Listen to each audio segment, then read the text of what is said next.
দেবগুরু বৃহস্পতি জ্ঞান, ধর্মগুণ এবং রাজোপদেশের চিরন্তন আলোকধারা তিনি। ব্রাহ্মণ বর্ণের শতগুণী, বৃহৎ গাত্র, পীতাম্বর ধারণকারী, শরীরে মেদের প্রতীক। সোনালী বর্ণের জ্যোতির্ময় দীপ্তি নিয়ে তিনি কোষাগারের ঐশ্বর্যকে উপস্থাপন করেন। দেবগুরুর জন্মস্থান সিন্ধু প্রদেশ। এনার অধিপতি দেবরাজ ইন্দ্র। পূর্ব দিকে বলি, তাই জন্মপত্রিকায় লগ্নে তিনি বিশেষ বলিয়ান।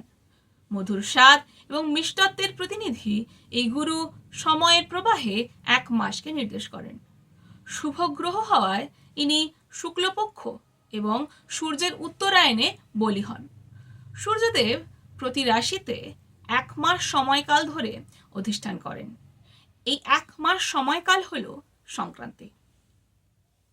উত্তরায়ণ মকর সংক্রান্তি থেকে কর্কট সংক্রান্তি পর্যন্ত দীপযাত্রার শুভকাল।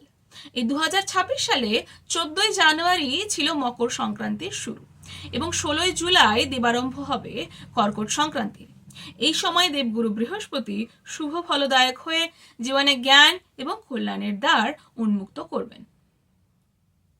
গুরু ঈশান কোণ বা উত্তর পূর্ব কোণের ঐশ্বর্যকে বহন করেন।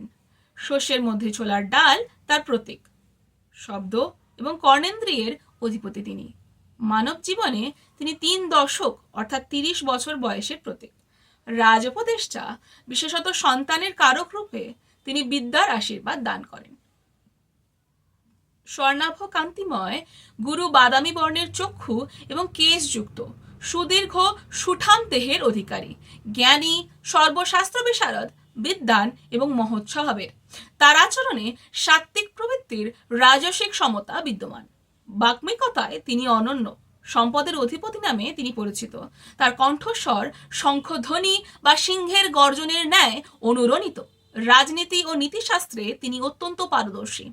অশ্বত্থ বৃক্ষ, জ্যোতিষী, মন্ত্রী বা অমাত্য, দেব ব্রাহ্মণ বিষয়কার্য, আচার্য, মহাসন্ন্যাসী, কপট, অশ্ব, রাজহংস এই সকল প্রতীকের মধ্য দিয়ে তার শক্তি প্রকাশিত হয়। প্রজ্ঞা, সদ্গুণ, ধর্মগুণ, স্বধর্ম, শাস্ত্রোপদেশ, ঔদার্য, সর্বাঙ্গীন উন্নতি সবই তার করুণাধারা। ধর্মগ্রন্থ, মোক্ষ, আস্থা, ঈশ্বর ভক্তি দ্বিজগণকে তিনি প্রতিস্থাপন করেন এবং জনসমুদ্রে তিনি জ্ঞান স্রোতকে জাগ্রত করেন। তপস্যা, বলিদান, ইন্দ্রিয় সংযম, দীর্ঘ আয়ু, দাম্পত্য কল্যাণ, করুণা এবং রাজকীয় মর্যাদা এই সব কিছুতেই দেবগুরু বৃহস্পতির কল্যাণময় আশীর্বাদ। দেবগুরু বৃহস্পতি রত্ন সমূহের মধ্যে পোখরাজ এবং বিষ্ণুর 10 অবতারের মধ্যে বামন অবতারকে উপস্থাপন করেন।